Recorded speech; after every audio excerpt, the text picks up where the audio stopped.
Huku taifa likitarajia mvua kubwa za El Nino kuanzia Oktoba mwaka huu, wakazi wa bonde la Kerio wamewataka wanaoishi katika maeneo ya nyanda za juu kuacha uharibifu wa misitu, wakionya kuwa hatua hiyo inahatarisha maisha ya wakazi wa maeneo ya chini kutokana na maporomoko ya ardhi.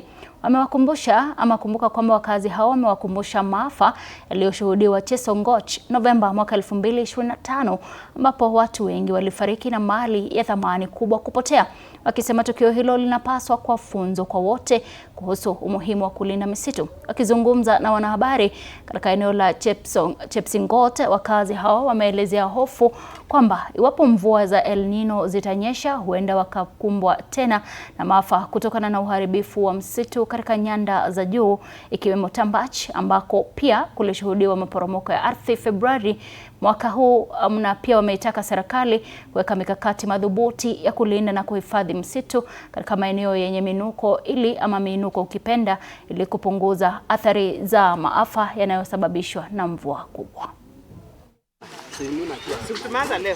Mwezi wa 10 tunatarajia El Nino vile serikali wamepredict.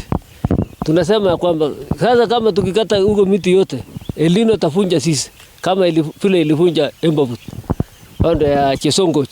Sasa tunaomba hawa watu wetu wenye huko Island, tafadhali tunawasihi, hatutaki mkate miti au mkatae tufunga huwa alafu sisi na wawa tukaa hapa chini. Hiyo itakuwa madhara chini katika bonde la Kerio. Hapa Kerio pale wakipata maji, tunaona hata sasa unaona maembe, paipai, kwa sababu ni maji ndio tumepata tu because of drilling. Lakini tukipata ile ya Kaptagat yenye tumetengeneza sasa water tam, alafu hiyo pipe, alafu tutakuja kufanya irrigation bande hii. Hii watu watakuwa na pesa na watakuwa na ukame. Ukame hata ikikuja watakuwa na pesa yao kwa mfuko wenye watanunua chakula yao. Na ningependa kuambia watu wa Island, tafadhalini, na hata nyinyi muko na mashamba hapa chini ambaye hiyo ikifungwa tunapata maji sehemu ya chini, nyanda za chini.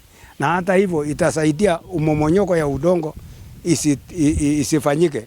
Landslides zisikuwe nyingi kwa area yetu. Wakati mvua ikinyesha, sisi watu wa hapa chini tunaathirika sana. So naomba tu vijana wenzangu wa Island tukubali fence ifungwe, forest tuhifadhi kwa mazingira ya miaka zingine.